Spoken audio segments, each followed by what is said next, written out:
Hi, welcome to Gotta Ping. I'm Mei Ping, the founder of Gotta Ping. As a next-gen leadership coach, I help high-performing young executives and entrepreneurs like you to navigate complex people and problems with top-notch communication and leadership skills to create sustained success. In today's podcast, I want to talk about which is better, education or experience. So recently, I've been working with quite a number of people. Some of them are students who are fresh graduates, some of them who are students who are pursuing their MBA, looking for better career opportunities. There are also some of those between their 30s and 40s who are looking for a career transition and have taken up a specialist course and so forth. So the natural question that I got asked quite a bit is, what kind of certification, qualification, program or degree that I should take if I want to get into this area? Right? And I think, me being in Asia, it's even a much more common thing. And one thing I did observe is whenever people are looking for a career change, the very initial question that they ask is, can I take a qualification? Can a paper qualification give me higher chances? Right? So in today's podcast, I'll share with you my opinions, and I'll also share with you what I have done for myself, right? So hopefully this gives you a little bit more perspective on the need, and ultimately it is up to you to determine what is the best for your career. Okay, so when someone asks me, do I need to take an additional qualification? It really depends on where are you at in your career journey, right? So never forget that experience is really the real teacher. A paper qualification can only teach you as much, but it's the ultimate experience that allows you to show real value at work, right? So qualification may get you in the door, but experience keeps you there and allows you to thrive. So I think it's really important to get a balance between both. So if students come to me and say, hey, do you think I should take pursue education, right, before I start working? Well, if you have the financial means to do so and you really enjoy the subject and you are okay to take a few years backseat while your fellow peers are out there working, I'd say go for it. But make sure you are very clear what is the return on investment, what is the cost that basically you are giving up to spend a few more years studying and not accumulating that real life experience. However, the other day I also got one question from one of my LinkedIn connections. He said, okay, I started working in a small company, but I got a bit of a scholarship to pursue a professional qualification. Should I just give up my job? So what I told him is very simple, right? There are clearly some qualifications that are really important, like the one that he shared with me, but he can also do it part-time. Yes, it may be taxing, but it's really up to you to determine what's important, right? And actually create time for that. But if you are one of those who are thinking of giving up a job directly to study, whenever the study opportunity arises, I want you to think long and hard again. So right now, the economy is not doing great. To get a job is not easy. So to give up a job, again, to go back into university, I think you really need to think about what the economy would potentially look like when you finally graduate or finally finish that professional qualification, right? And interestingly, for the ones who are more experienced, meaning people who have already been working in their late 20s, 30s and 40s and even 50s, I also see this very similar pattern. So they will rush to take a qualification. However, when I have a conversation with them, most of the time through my career coaching session, what I notice is that they have no clue about their strengths and weaknesses, no clue at all what they have done well, couldn't articulate their achievements to me. They are totally not sure at all. So if you have worked for 10, 20 or 30 years, but you have no idea what value do you bring to your organization, what makes you think that taking one additional cert will allow you to easily transition to another area of business and allow you to transition that successfully and people actually want to hire you. Because the proof is really in the pudding.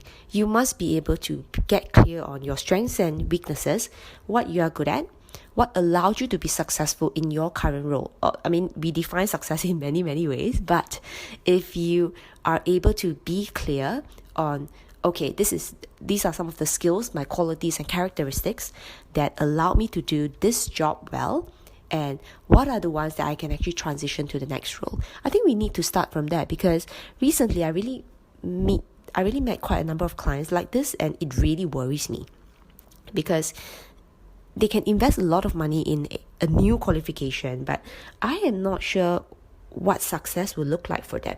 Because if you don't have self-awareness, it is really, really difficult to predict future success, because you can't reflect and project, right? If you guys are interested in episodes where I talk about self-awareness, you can check out the one right before this. I think it's episode 43, where I share a little bit more about how your personality affects your job. But okay, so now I want to share a little bit more about, for me, education-wise versus experience. So personally, I have not taken an additional qualification once I graduated from my accountancy course. So as you guys know, in 2008-09, I completed my ACCA, which is the Chartered Certified Accountant of the UK. So really, that was the last time I did any studies at all. I started working in an audit firm, collecting experiences necessary for me to get the accounting license. So I got my ACCA of the UK, as well as applied for the Chartered Accountant of Singapore, both in 2013. I got that, but that didn't really require much of a study. It was just pretty much working experiences, right? And since then, I've actually transitioned to many, many roles. I moved into an internal audit role without requiring a cert from the Certified Internal Auditors Association, which is a really, really popular cert for internal audit. Nonetheless, I still emerged top performer because I knew what I was doing and I had the exact skills to execute an audit efficiently, effectively, as well as managing across the 3 continents that I was pretty much in charge of. Later on, I moved on to Standard Chartered Bank, where I was in the compliance function. So when I was in the financial crime compliance, how I got the job was my working experience in EY before, because I was auditing banks and so forth. So when the headhunter, the company HR came to me, they said, hey, we really love your experience in EY and the visa experience where you were working so many offices. That's really good. We like that. Not once they asked me, so are you an accountant? Do you have a degree in compliance? Do you have this and that? None of that, right? But the experience needs to speak for itself, because I had the right experiences with the right companies, the right exposure, and more importantly, I had very good soft skills. I could speak really well, articulate really well, and so forth. Those are really, really important skills that they would want when you're dealing with internal stakeholders or even with Standard Chartered's clients, right? And up to this point, I have not gotten the so if you're familiar with the financial crime compliance space, you will know this qualification called ACAMS, which is for the anti-money laundering specialist course. I have not taken that to date, and gradually I moved on to risk management and business management, actually running a group of teams that all had ACAMS, all had this qualification that I didn't have. Right? So why did I decide not to go for it? Had a conversation with my boss, and he said that, you know what, you are already at the next level. There is no need for you to take this course because it's more basic, and what you need to work on and continue sharpening is your leadership abilities and so forth, like strategic thinking. Those are the things that will really help you to move forward, at least leveling up continuously to the next level. So qualification, education is only up to one point.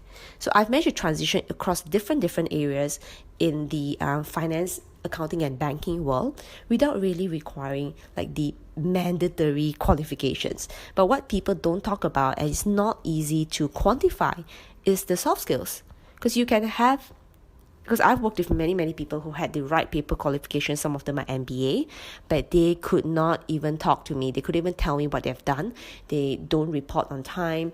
They can't express themselves. So all these are actually much bigger problems that you need to start resolving. So the power of your personality, the power of the soft skills are the ones that will bring you all the way. So before you jump into another paper qualification, I would highly encourage you to do an audit of yourself. And why I say audits, because I used to be an auditor. Do an audit on your strengths and weaknesses and the transferable skills that you can position yourself for the next role. So if you guys like more resources, check out other episodes in my podcast where I talk about self-awareness, the top 10 soft skills, job versus personality, lots of episodes there. So feel free to check that out. And if you feel like you are still blurry, everything is foggy, not sure what am I talking about, but you do want help, then reach out to me, message me on LinkedIn, and let me know how I can help you. Happy to chat further. So in the meantime, all the best, and remember to balance education and experience. So good luck, guys. Cheers. Thank you for joining me today. If we have not yet connected, I look forward to connecting with you. You can find me on my website, www.godaping.com, on LinkedIn, as well as Facebook. The links to my profiles are in this episode's description box. I can't wait for you to join me in the next episode of my Gotta Ping podcast. Till next time, bye!